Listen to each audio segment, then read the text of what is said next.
brought Hillary out of hiding. I mean, there was a hashtag, where's Hillary?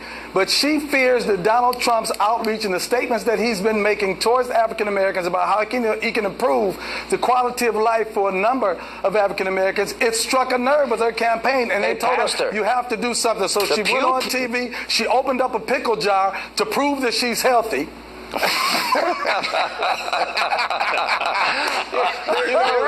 There is a pew poll. That's a good one. So now we don't have any more health concerns. They should have gave her John mayonnaise, a Miracle Whip, and see if she could open that.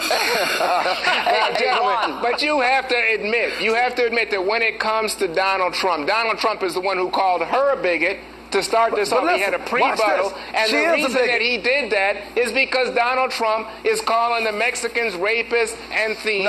He's saying that black people are responsible for most of the murders You're of white people. mischaracterizing that on purpose. Don't be inaccurate on purpose. You're purposely mischaracterizing it. There have been people, illegal immigrants, that have committed murders, committed rapes. Excuse me. I interviewed these three parents. Let me get in here, Sean.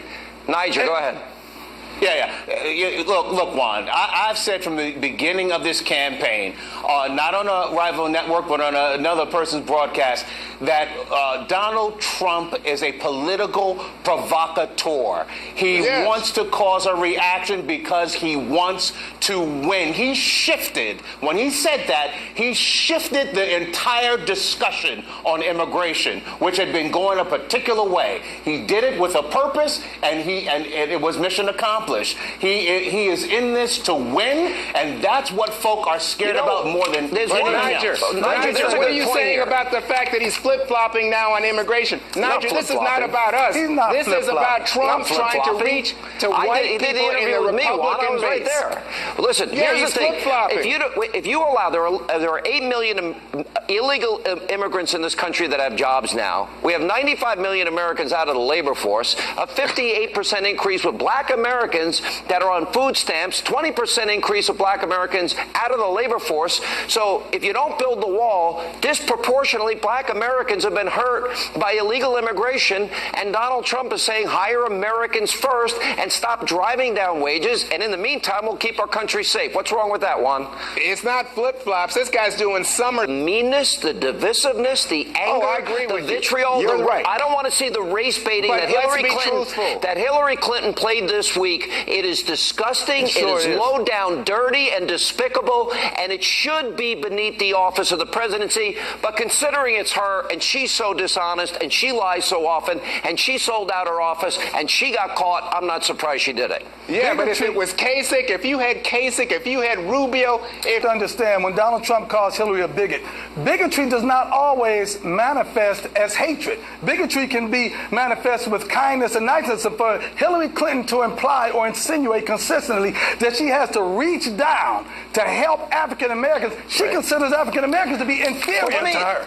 She considers African Americans as inferior to her and is needing her help. I want to ask, why is it that Al Gore, why is it that Hillary Clinton, and even I've noticed with Barack Obama, if they speak before predominantly black audience why does their tone, their pitch, and their cadence shift like this?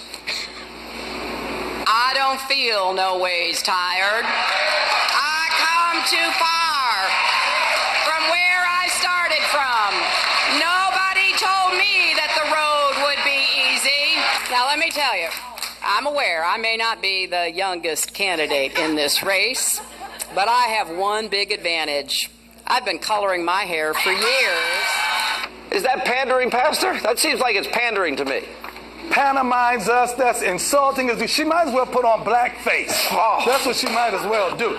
She pantomimes us, she insults us, she it is insulting. There is something pandering and insulting, Nigel, right about that? Well, you forgot the clip of the hot sauce in the purse that she travels around with, as we all know, right? Particularly when she goes to the Hamptons. I am not responsible for what guests say on this show. I've lost all control. All right. Guys, good to see you all. Thank you. Even you, Juan. Love you. Thank you. Thank you. And coming up next on the special edition of Hannity.